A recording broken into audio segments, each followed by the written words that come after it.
My name is Nikki Stratton, and I'm the sponsor of the new USS Arizona nuclear submarine, SSN 803, and I'm the granddaughter of Donald G. Stratton, who was aboard the USS Arizona December 7th, 1941.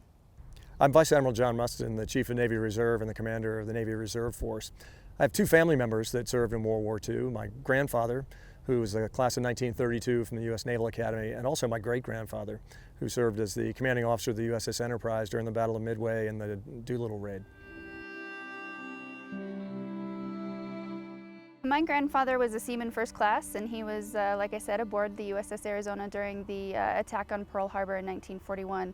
He was a sight setter on the port anti-aircraft director.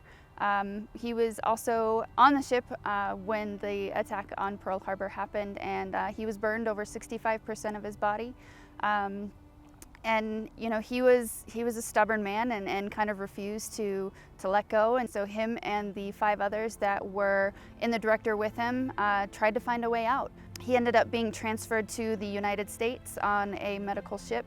They arrived December 25th, so right on Christmas Day, to stateside, where he spent about a year and a half recovering, and then he went home, but he felt like he had some unfinished business. And so he actually re-enlisted in the Navy.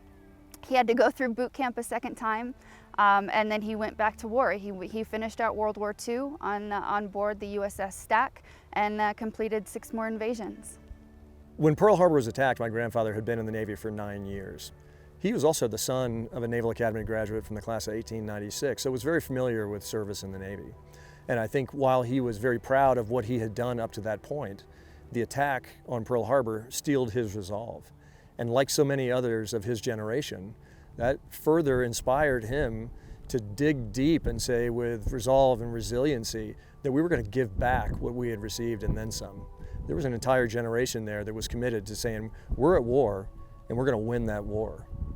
This is an actual piece of the USS Arizona. It came off of the superstructure where my grandfather was stationed. And if you kind of turn it sideways, you can actually see the delineation in the steel, which basically shows you how degraded the steel has become, just because when the Arizona was burning at its hottest, it was about the temperature of lava coming out of the Kilauea volcano. So this is a very unique piece just because there's not very many of these out there. Just, you know, pieces of the USS Arizona are hard to come by.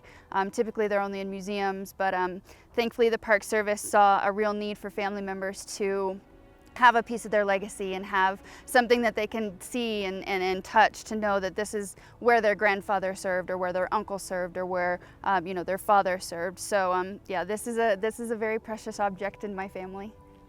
So there's a couple of thoughts as we conclude our discussion about Pearl Harbor.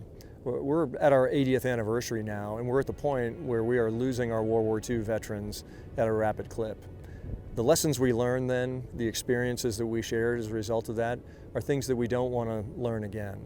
And it's important for us as a service, certainly as a nation, to continue to look back on what we learned as a result of those egregious attacks, to ensure that not only that they don't happen again, but that we are prepared and able to prevent them.